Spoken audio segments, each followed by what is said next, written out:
Allez, bonjour à toutes et à tous et bienvenue dans cette vidéo de témoignage avec Hervin. Hervin, c'est un élève Hello Prépa, admis au PGE de l'EDEC, donc déjà bravo à toi Hervin. Merci Arnaud. T'es content? Très content. L'année prochaine, campus de Lille, Tout à c'est fait. bien ça? C'est ça, exactement. Et surtout, tu as explosé le Taj Mahal étant donné que tu as eu un score de... 560. Et au premier essai, première fois, t'as eu combien? 463 et deuxième essai 560. Ouais, tu t'es dit que 463 c'était un peu light. Donc, Ouais, j'ai essayé de mettre toutes mes chances de mon côté pour les decks. ouais, t'as eu raison, t'as eu raison. Donc, durant une vingtaine de minutes, dans un premier temps, on va refaire un peu ton CV, donc ton parcours académique, Ok. tes expériences professionnelles, associatives, internationales. Et ensuite, tu nous parleras de ta préparation au concours. Donc, comment tu as fait pour maximiser, surperformer même ce score de Taj Mahal. Tu nous raconteras aussi ta préparation aux euros, ainsi que le jour J. Bref, on échangera là-dessus. Donc, n'hésitez pas à prendre note, à bien écouter, étant donné qu'on a un crack du Taj Mahal là avec nous. Mais dans un premier temps, refaisons ton CV. D'un point de vue Ok. académique, quel baccalauréat tu as obtenu? Est-ce que tu as une mention ou pas? Quelles étaient les spécialités? Et ensuite, dans tes études supérieures, qu'est-ce que tu as suivi?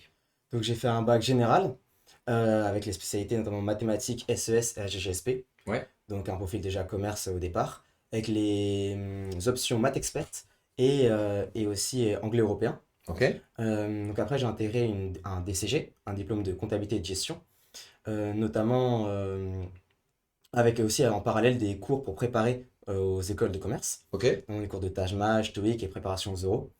Et donc j'ai fait dans le cadre de mon DCG deux stages, en lien avec du coup le diplôme de comptabilité de gestion, donc un stage en contrôle de gestion à l'étranger en Espagne, ok, et un stage de comptabilité en France cette fois-ci. Deux stages de 2 mois. ok. Et donc après un bac plus 3 j'ai candidaté aux écoles de commerce. Très bien. À partir de quand tu t'es dit qu'il te fallait une école de commerce? Et pourquoi? En fait, je l'ai su dès mon lycée. Je savais que je voulais faire une école de commerce. J'aimais déjà l'économie, aussi un peu plus la géopolitique. Puis j'avais aussi un profil plutôt matheux. Mais j'avais besoin de faire des matières concrètes. Donc en fait, j'ai demandé aucune ECG sur Parcoursup.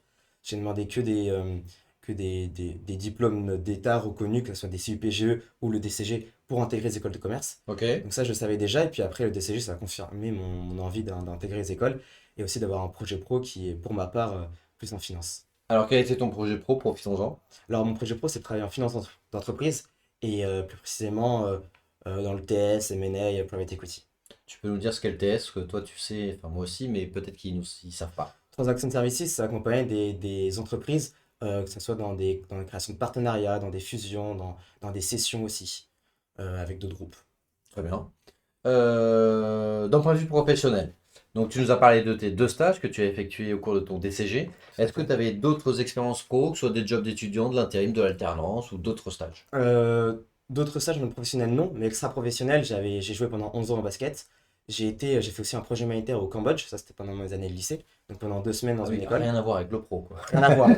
Mais c'est des choses qui sont aussi à mettre en avant pour les Ah oui, écoles bien de sûr, bien commerce qui sûr, veulent bien sûr. voir, surtout pour des profils par exemple qui veulent faire de la finance, il faut aussi savoir montrer un autre aspect de nous. Et par exemple, j'étais aussi président du BDE, donc du bureau des étudiants des classes DCG de mon école. Stylé. Donc ça, c'est quelque chose que aussi faut mettre en avant. Et je pense que l'extra professionnel, faut d'abord parler de son projet pro et après aussi pour parler de soi. Et c'est aussi comment se justifier de sa personnalité. Je pense que c'est important les activités extrascolaires. Alors, j'allais te poser la question des centres d'intérêt et des passions, du coup. Ouais, Donc basket, t'en as fait en compétition un peu ou ouais, pas? 11 ans au club de Versailles en compétition. T'étais Tout quel à fait. poste? Meneur. Meneur, Poste de c'est meneur, le gars qui distribue, c'est c'est Tony ça, tout à Parker. fait, exactement. Si je fais simple, ok. Tout à fait. Très bien. T'avais d'autres passions, centres d'intérêt qu'on a pu mettre en avant, de la Euh, musique, du cinéma, de la lecture, des choses comme ça? C'était avant tout, après j'ai fait aussi du théâtre, 5 ans. Donc Ok, ça, je l'ai mis en avant dans une école, justement, qui me demandait, stylé. mais d'un point de vue plus culture. Sinon, il faut mettre en avant le sport, et puis c'est après les passions, j'ai expliqué aussi que j'aimais l'aspect relationnel. Et donc c'est pour ça que j'avais fait président du BDE, où j'organisais des événements, notamment de l'intégration. Et après, j'ai un aspect plus sociable, et donc j'expliquais aussi que mon passe-temps, c'est aussi de sortir, créer des événements, et aussi de voir mes amis et de rencontrer des personnes. C'est quoi créer des événements? Par exemple, c'est organiser un week-end avec ses amis et être l'initiateur et organiser, faire les réservations, Hmm. etc. Ok, stylé. Stylé, ok, très bien. Parlons de ta préparation au concours. Est-ce que tu peux nous dire le secret? Bon, je le fais de manière ironique, évidemment. Comment tu as fait du coup pour avoir dans un premier temps 463 et ensuite 560? Quelle était en fait, ta routine de préparation, ta méthodologie? Est-ce que tu avais une discipline de travail? Parle-nous un peu de ça d'un point de vue global et ensuite on se focusera un peu plus sur chaque sous-test. Alors, d'un point de vue plus général, je pense que j'ai commencé, j'ai travaillé 5 mois intensifs pour D'accord. avoir ce score de Taj 4 mois pour avoir le 463 et 5 mois pour avoir le 560. Ah, et 9 mois quoi. Non, non, 4 non, plus non, de pardon. 5. 4 mois plus un, c'est un mois Oh, après que j'ai eu le 560. ok, d'accord. Donc, non, non, j'ai passé 4 plus juste 1. un mois après pour avoir le 560. Ok. Donc en tout 5 mois. Et bon, je pense qu'il faut aussi avoir de la motivation, faut avoir l'objectif en tête. Et puis après, c'est vrai que moi, avec mon DCG, j'avais pas forcément une routine particulière parce que j'avais des semaines plus chargées avec des examens, mais Mhm. aussi des semaines où j'avais pas d'examen.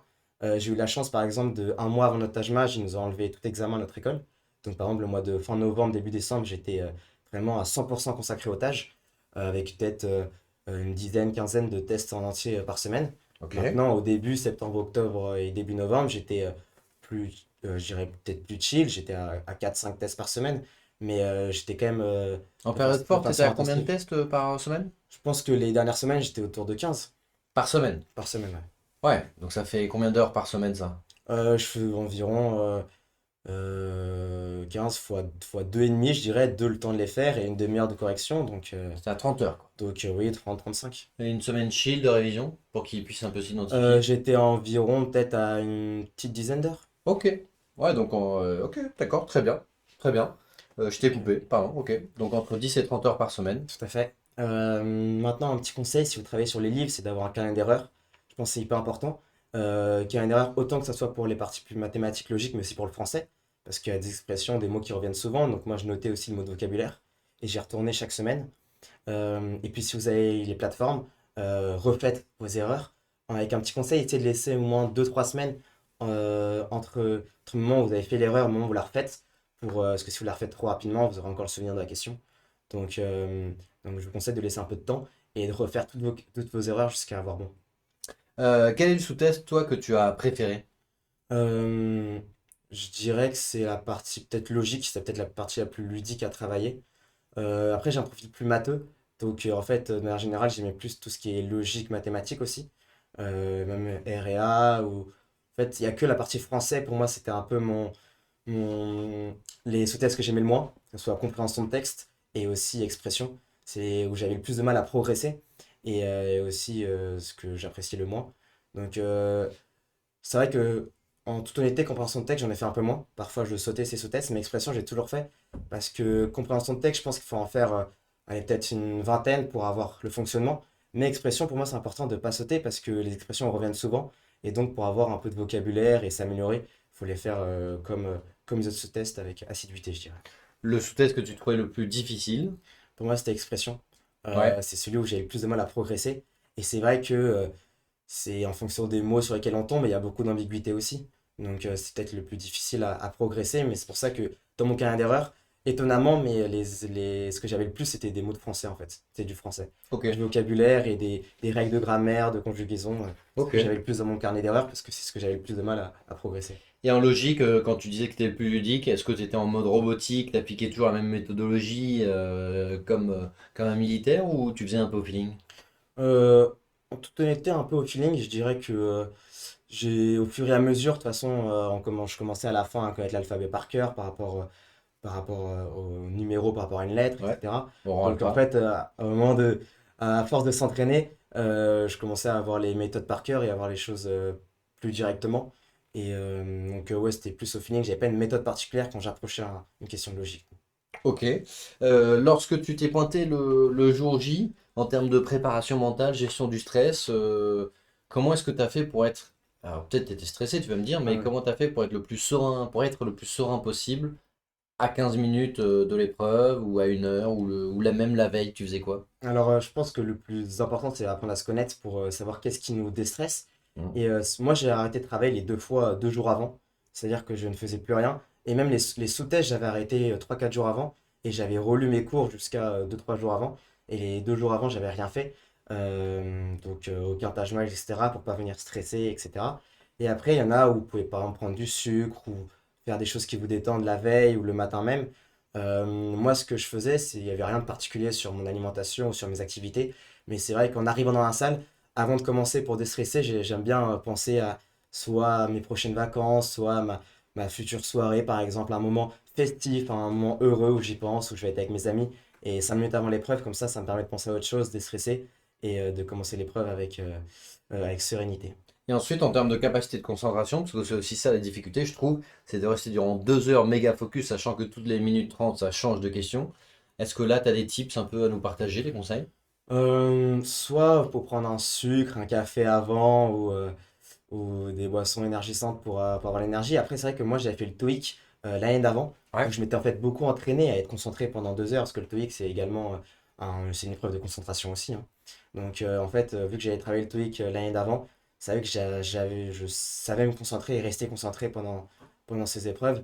Et puis après, il faut s'hydrater, parce qu'à chaque fois, vous avez 1 à 2 minutes entre chaque sous-thèse, donc c'est vraiment de respirer, boire un peu d'eau, et puis c'est de penser à autre chose, et surtout pas à ressasser les questions d'avant. Même si on a des questions qu'on hésite, etc., il faut se forcer à aller vers l'avant et ne pas ressasser les questions précédentes. Ça, c'est important. Tu me disais en off tout à l'heure que tu avais une méthodologie un peu particulière pour mieux gérer le stress à l'intérieur d'un même sous-test par rapport aux 20 minutes. Tout à fait, moi j'avais une technique, mais c'est vrai que je l'ai appliquée plutôt vers la fin de ma préparation, quand on commence à être à l'aise et qu'on arrive à avoir des plutôt bons scores. Et ma méthode, c'est d'aller assez rapidement sur les sous-tests, c'est-à-dire que dès lors que je n'arrivais pas à répondre à une question en moins d'une minute, je la sautais. Et donc ça me permettait d'environ finir les sous-tests au bout de 15 minutes, même si je n'avais pas répondu à chaque question. Comme ça, je n'avais pas le stress final de me dire il me reste tant de questions, etc. J'avais répondu à tout ce qui me semblait simple et ce que j'avais réussi. Et comme ça, il me restait environ 5 6 minutes pour les questions que j'avais pas réussi et celles où j'avais des difficultés. Donc je pense que c'est aussi pour déstresser, il faut gérer son temps. Et des stress qui sont mauvais, c'est par exemple d'entendre qu'il reste 2 minutes, mais il nous reste 3-4 questions. Et c'est vrai que là, du coup, on est très stressé, on va aller très vite. Et donc, mon conseil, mais ça serait en fin de préparation, c'est s'entraîner à savoir sauter des questions parce qu'on ne le sait pas et à finir les sous-tests autour des 15 minutes pour avoir ensuite le temps d'aller sur des questions plus difficiles et d'être sûr d'avoir pu répondre à toutes les questions, en tout cas plutôt plus faciles en tout cas. Quelle a été ta réaction lorsque tu as vu que tu avais 560, qui est quasiment le score record? C'est un autre élève Hello Prépa qui a eu le score record de 562 ou 563, mais donc du coup tu dois faire partie du top 0,1%. Quelle a été ta réaction? Est-ce que tu étais un peu surprise? Parce que je me doute que quand on a ces scores-là, on sait qu'on a bien réussi. Mais entre 500 et 560, ça, il y a une part de chance, une petite part d'aléatoire, et difficile d'estimer même. Bah, oui, en toute honnêteté, je ne m'attendais pas à autant. C'est vrai que quand j'avais sorti, j'avais quand même, je sais que j'ai plutôt réussi, que ce soit la partie mathématique aussi logique. Mais c'est vrai que le français, je ne m'attendais pas à avoir un aussi haut score. Parce que comme je l'ai dit, c'est que l'expression pour moi, c'était un peu plus aléatoire et un peu plus difficile parce qu'il y avait beaucoup d'ambiguïté sur les questions. Donc je ne pensais pas avoir autant réussi le français et donc ce qui m'a permis d'avoir une aussi bonne note. Et pour l'anecdote, je faisais un match de basket juste avant. Et en sortant du match basket, je retourne dans ma classe, que c'était un match basket à l'école. Et je retourne dans ma classe, il devait être 20 heures. Et, parce que nous, on avait des études le soir jusqu'à 22 heures. Mhm. Et je vois dans ma classe les étudiants qui avaient passé avec moi le Taj Mahal, je regardais leur score, etc. Donc, bon, bah, j'ouvre mon téléphone, je regarde, et puis je suis entouré de mes amis, en fait. Donc, quand je vois mon score, il y a mes amis autour de moi qui crient, qui sautent, parce qu'ils l'ont vu en même temps que moi, en fait. Donc, j'étais à l'école. Et après, effectivement, c'était plaisant de rentrer à la maison le soir et d'annoncer ça à ses parents.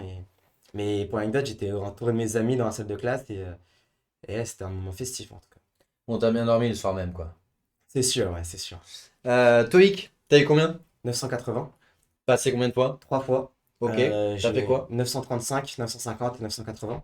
Ok, donc t'as suivi la bonne méthode, passer plusieurs fois pour maximiser ton score. Et surtout que ça dépend aussi, hein, mais pour l'anecdote, j'ai passé en une semaine 2 fois. J'ai eu 950 et 980, le tout en une semaine. Du samedi au samedi, j'ai gagné quand même 30 points.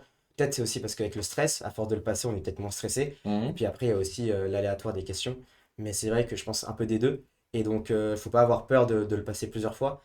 Et, mon petit conseil, peut-être, ça serait de s'entraîner, de pas sous-coter le listening, parce qu'en fait, ça peut être des points faciles, et j'ai beaucoup d'amis qui n'aimaient pas ça, parce que c'est parfois fastidieux, un peu long d'écouter, rester 45 minutes concentré, etc. Et Mhm. peut-être un peu moins ludique aussi que s'entraîner sur des questions de grammaire. Et donc, mais attention, parce que c'est souvent là où on peut gagner des points, essayer d'avoir tous les points. Donc, mon conseil, ça serait de faire, quand on s'entraîne au TOEIC, de faire les tests en entier, et donc de pas délaisser le listening. Très bien. T'as postulé à quoi comme école? J'ai postulé à ESSEC, ESCP, EDEC, EM Lyon, Schema Audencia. D'accord, t'as été admissible où ça, une fois qu'on a envoyé tes scores, ton dossier, ton CV, tout, tes bulletins J'ai scolaires? j'ai été admissible à EDEC, EM Lyon, Audencia, Schema, D'accord. et admis à ces mêmes écoles. Très bien, donc là tu as tes résultats, Tout donc à on est fait. courant mai. Il faut te préparer pour les oraux. Tu viens faire un week-end intensif du coup à Elle le Tout prépare à là pour fait. les oraux. Est-ce que tu peux nous raconter comment se passe ce week-end, la journée du samedi et du dimanche, même si c'est un peu similaire? Comment se déroule ce week-end? Mais alors, le week-end commence déjà par une présentation Hmm. des oraux, et puis aussi, on nous pose la question de quels oraux on voudrait passer, et nous donne Hmm. des tips sur un peu chaque épreuve, parce que chaque épreuve est très différente en fonction des écoles. Et après, à partir de l'après-midi, on commence à s'entraîner. Donc en fait, on a déjà un coach center, c'est-à-dire on est dans une salle avec soit Arnaud, soit Joachim, ou, euh, ou autres professeurs de Hello Prépa, Hmm. et qui nous donnent des conseils sur nos CV, par exemple sur nos CV projectifs, sur notre pitch. Et si on a n'importe quelle question, on peut leur poser pour justement s'entraîner et se préparer aux oraux qu'on va passer. L'avantage aussi, c'est qu'on peut aussi observer les oraux des autres. Donc si on a des candidats qui présentent les mêmes écoles que nous, on peut regarder, voir ce qui fait bien, ce qui fait de moins bien, et les conseils que les jurés lui donnent. Et puis après aussi, on s'entraîne devant des jurés, devant des étudiants qui sont intégrés dans les écoles, donc qui ont ce feedback, qui posent des questions qu'ils ont eux-mêmes eues, et qui peuvent aussi nous donner des conseils. Et aussi, je pense que l'avantage surtout, c'est qu'ils peuvent nous conseiller sur la cohérence de notre projet au sein de l'école, étant donné que souvent c'est des étudiants des écoles de commerce, généralement du top 5. Hmm. Et donc, en fait, ils nous conseillent sur notre cohérence dans l'école, et ils nous donnent des tips aussi à savoir sur les écoles et qu'on peut ressortir pendant les entretiens. Comment s'est passé ton premier entretien? T'as eu combien? Premier à l'EM Lyon, À j'ai l'entraînement. un entraînement à l'EM Ouais. Lyon où j'ai eu 13. Ouais, donc ça va. J'ai fait un deuxième entraînement le lendemain, le dimanche matin, où l'EM Lyon également, où j'ai eu 15. Mieux. Et le dernier, j'ai fait un entraînement EDEC, sans faire la trilogie, c'était vraiment la discussion Ouais. autour de l'EDEC. Ouais, la première, ok. La première partie avec le pitch notamment de 4 minutes. Et là, j'ai eu 17. Ok, très bien. Est-ce que tu as assisté à des entretiens d'autres personnes aussi? Tout à fait, notamment des entretiens de l'EM Lyon. Beaucoup de personnes s'entraînent à l'EM Lyon, et donc c'est intéressant de voir aussi comment les autres candidats abordent les questions, qui sont parfois très différentes les unes des autres à l'EM Hmm. Lyon, et puis parfois aussi un peu absurdes, donc ça, c'est aussi compliqué, et puis voir comment les personnes réagissent et sur quel point de vue elles abordent les questions. Donc ça peut être très intéressant, et quels tips donnent les jurys. Est-ce que tu t'étais filmé pour tes entretiens? Tout à fait. Ouais, c'est aussi un atout, c'est qu'on peut se filmer. Donc le soir, il faut regarder comment on parle, quelle est notre posture, quels sont les mots utilisés aussi, parce que la pertinence des mots est aussi un point essentiel. Donc, faut regarder quels mots on utilise, comment on formule nos phrases, quelles sont leurs tournures. Et donc, c'est un point important. Et puis, je pense que c'est un travail à faire aussi, de se regarder ensuite le soir, ou dans la semaine, quand on a le temps de se regarder l'entretien. Et c'est quoi le point que tu as le plus modifié ou amélioré entre ton premier et ton dernier entretien où tu as le plus progressé? Tu penses que c'est quoi? En fait, c'est aussi dans ma façon de parler, je pense, dans ma gestuelle, etc. C'est vrai que parfois je suis quelqu'un de très actif, donc je bouge beaucoup aussi, etc. Et c'est vrai que je bougeais beaucoup, et les jurés me l'ont dit également, et ça je l'ai vu dans la vidéo, donc j'ai appris aussi à être plus posé, et donc aussi à me concentrer sur ce que je disais, et puis à avoir aussi une posture assez neutre. Ok, bah trop cool. J'avais une question, mais j'ai oublié, c'est pas très grave. Comment était l'ambiance d'ailleurs entre vous? Très bien, en fait, on se donne des conseils. Donc, en fait, si par exemple, j'avais une personne à côté de moi qui avait un CO projectif de schéma qui avait été abouti et validé par Joachim, et donc je lui ai demandé des conseils, etc. Et puis, même entre nous, on se raconte nos entretiens, on se dit les questions qui ont été posées, comment on pourrait les aborder, etc. Donc, il y a toujours, en fait, dans le Call Center, qui est une salle avec un professeur de Hello Prépa, on discute entre nous aussi, on s'entraide, on se prépare, on peut aussi se dire nos pitchs, donner nos avis, etc. Donc oui, c'est dans une bonne ambiance, et tout le monde est ouvert, et le but c'est aussi de s'améliorer entre nous et tous ensemble. À la fin, pardon. À la fin du week-end, lorsque tu as terminé tes oraux, que tu allais passer ensuite les vrais entretiens, 5, 6, 7 jours plus tard, tu étais plutôt serein, t'estimais qu'il y avait encore beaucoup de travail, tu étais dans quel état d'esprit? J'étais plutôt serein. C'est vrai que pour moi, le plus stressant, c'est peut-être le M Lyon, parce que c'est un peu les questions les plus aléatoires et les plus farfelues. Donc c'est vrai qu'il y avait un peu ce stress, surtout que c'était ma première école que je passais, où je me disais, je me suis entraîné sur tellement de questions, mais au final, peut-être que Et au final, oui, c'est des questions que j'avais absolument pas vues, mais je m'étais entraîné à rebondir, à répondre avec spontanéité. Et voilà, après les autres entretiens, par contre, je les ai pris avec plus de sérénité. Maintenant, c'est tout à fait normal et je l'étais. Lorsqu'on arrive devant la salle, forcément, il y a le stress qui monte. Les 5 minutes avant, on est tous stressés et c'est normal. Et on l'est tous et les jurys le savent. Donc, Bon, in fine, le jour J, ça s'est plutôt pas trop mal passé. De mémoire, tu as eu 17 à schéma, 17 à schéma, 15 grosso modo, 14,75, donc arrondi à tout 15 à fait. pour les decks. À la trilogie, tout Le à M Lyon, fait. t'as eu quoi? 20 sur 20. À T'as eu Lyon, 20 le M Lyon? tout à fait. Et t'as pas choisi le M in fine? Le Non, 20 n'a j'ai pas suscité un coup de cœur qui fait que tu changes d'avis? non, j'ai préféré les decks qui étaient pour moi plus en lien avec mon projet Ouais, professionnel. projet pro en finance, quoi. Tout à fait. Lorsque tu as découvert ces résultats d'ailleurs, donc c'était quoi, début juin, où est-ce que tu étais, quelle a été ta réaction, qui t'a prévenu en premier? Alors, j'étais pour l'EM Lyon Schema Densia, c'était un mardi, j'étais chez moi et Ouais. il y avait ma mère en télétravail, donc c'est ma mère qui a été prévenue en première quand j'ai su que j'avais intégré l'ensemble de ces écoles. Et les decks, par contre, j'étais aussi chez moi, mais c'était juste avant de partir en week-end avec mes amis. Et c'était moi Hmm. qui conduisais la voiture et j'ai retardé le départ des vacances pour savoir les decks. Beaucoup? Mais non, d'1 heure, mais on devait Ah ouais, quand partir même. après manger. Mais j'ai dit, on va partir 1 heure plus tard parce que j'ai mes résultats à 13 h, donc on partira plutôt à 14 h. Et c'est toi qui conduisais? Tout à fait. Mais tu pouvais pas t'arrêter sur le bord de la route? Ouais, j'ai préféré faire ça sereinement chez moi, regarder avant, et puis quand j'ai su que j'étais admis, on est parti. La route était plus sympa, quoi. Tout à fait. Trop cool. Erwin, si jamais tu avais un dernier mot à dire à celles et ceux-là qui nous regardent, quelque chose que tu aurais aimé qu'on te dise il y a de cela 1 an, donc au moment de la rentrée en septembre, qu'est-ce que tu leur dirais? Euh, N'ayez pas peur de vous lancer. Et au tout début, c'est normal d'avoir des très mauvais scores. Quand j'ai commencé, je dépassais pas les 300. Mhm. Et puis c'est normal parce que c'est beaucoup de méthodologie. Au départ, c'est normal au début d'avoir des difficultés, de ne pas progresser. Mais à force de travailler, vous allez voir que vous allez progresser en mathématiques, logique. Et puis surtout, vous allez gagner en temps parce qu'au début, c'est vrai que surtout le premier mois, c'est pas forcément la barre des 20 minutes. En tout cas, c'était mon conseil parce que c'est pratiquement impossible. Mais au bout d'un moment, quand vous allez être plus à l'aise, là, il faut se chronométrer et il faut s'entraîner à respecter ces 20 minutes. Mais au début, c'est normal de ne pas respecter les 20 minutes, c'est normal d'avoir des mauvais scores. Et au fur et à mesure, avec du travail, je suis sûr que vous y arriverez. Et puis après, il faut s'entraîner aussi en conditions réelles, faire parfois des tests en entier et puis se chronométrer. Et prenez le temps de corriger surtout.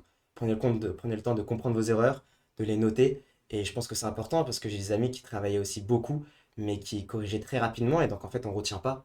Donc prenez le temps de corriger pour retenir ses erreurs et après retravailler dessus. Ah, merci pour toutes ces informations, Erwin. Et de toute façon, si jamais vous avez besoin de davantage de conseils, vous avez en description de cette vidéo un lien pour prendre rendez-vous avec nous. C'est 100% gratuit. Vous nous expliquez votre profil, vos ambitions, les écoles que vous visez. On discute avec vous durant une vingtaine de minutes. Et à la fin de ces 20 minutes, on vous fait une proposition de préparation sur mesure à Hello Prépa. Soit vous nous rejoignez, soit vous ne nous rejoignez pas. Vous êtes 100% libre. Mais bien entendu, on espère vous retrouver dans nos classes ou en distance à Hello Prépa. Merci pour tout, Erwin. Merci à toi. Salut tout le monde. Salut. Salut.